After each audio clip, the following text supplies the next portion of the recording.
Well, this is an unusual setting for everyone. Good evening. I am going to read a little bit from my book. Sorry, that noise in the background is Jack, who's come in from the porch and is just shaking himself down a bit, aren't you, Jack?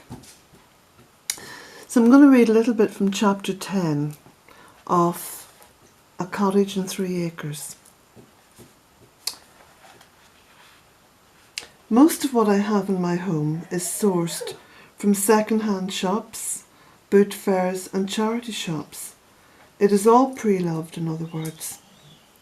Most of you familiar with the website and the blog Bealtaine Cottage will be familiar with the now iconic mirror above the fireplace in the sitting room, remade from a large mirror that was broken in transit.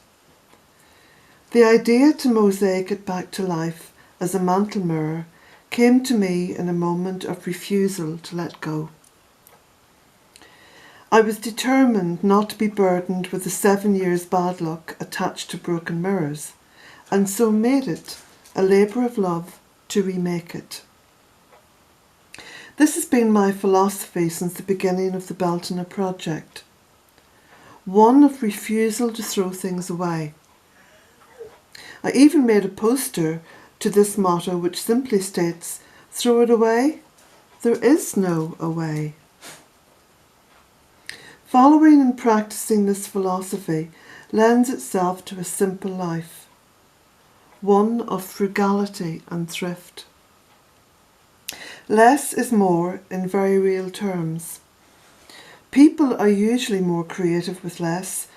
I have certainly found this to be so, even enjoying the challenge of having to make something such as an item of clothing or curtains from fabric I previously salvaged from some other project. Excuse me. Textiles are one of my passions, and I often buy old curtains, bed linen and clothes simply because I've fallen in love with the colours, textures or designs in the fabric. These are stored away for gleeful reunions during dark winter months when I'm trapped indoors and have a hankering to sew. The simplicity of living, almost cash-free, is liberating and allows one to appreciate everything that comes one's way.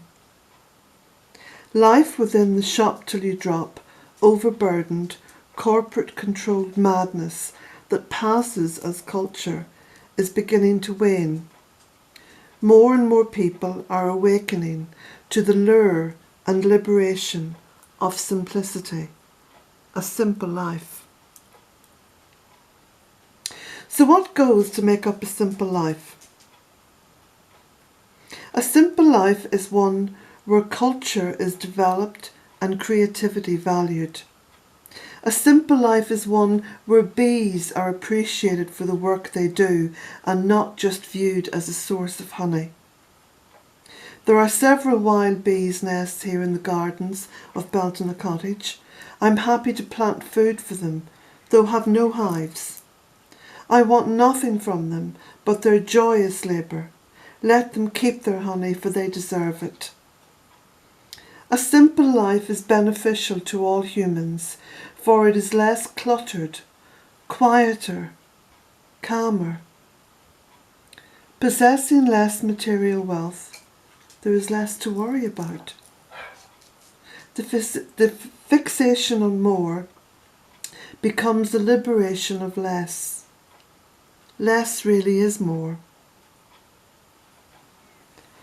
Since adopting the principles of living simply, I have come to realise that the space in this oft-regarded small cottage is actually too much for me. It is possible to live comfortably in about half the cottage. To this end, I often move into the wooden lodge I built onto the back of the cottage during the colder months of the year. I have become fascinated with the tiny homes movement, and am thrilled to see such a vast evolution in the design and build of these sustainable forms of living. In these days of burdensome mortgages, it is absolutely liberating to envision a home without bank loans. This new form of living has within its philosophy the potential to free an entire generation, the one that is currently struggling and having to rely on the parental home. Can you imagine the amount of stress relieved through the release of commitment to a huge mortgage? Many young people today are struggling to get on the mortgage debt ladder, something that they are then tied into for life in many cases.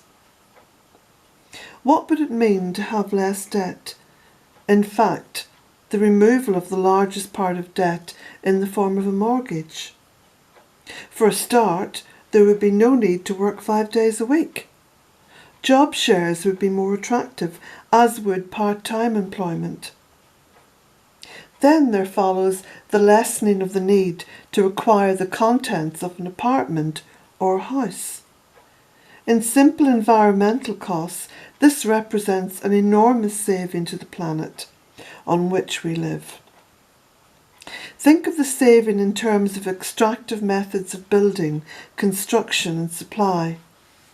Just in terms of radiators for heating a standard home, there would be a 90% reduction or more in the needs of a tiny home. The lodge I built here was constructed in timber, renewable, and is heated by a small wood-burning stove. No radiators. A big chunk of what one earns goes into maintaining and heating a home where one is only using one room at a time. Family life has become greatly diminished as children spend more and more of their time in their rooms, using technology that is not shared and remains exclusive to them.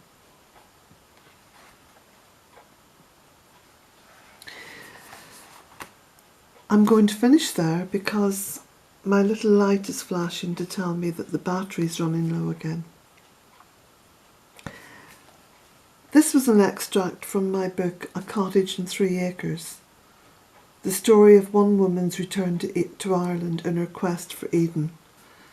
You'll find a link underneath this video where you can buy the book from the website if you want to read more. Good night to all. Bye.